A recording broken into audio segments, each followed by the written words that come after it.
Some good old tacos, soft shell tacos.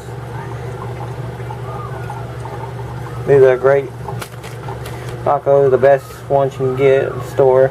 Here's the meat. It's been cooking a little bit. I don't like using metal on this pan, but I'll get another one. That's the season to use on your tacos. Your Taco Bell. You will put 3 to 4 cups of water. Okay, the next step would be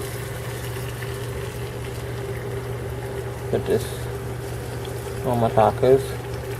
You want to put a lot on your tacos. That's what I call tacos. You got your taco shell, cheese, meat, everything.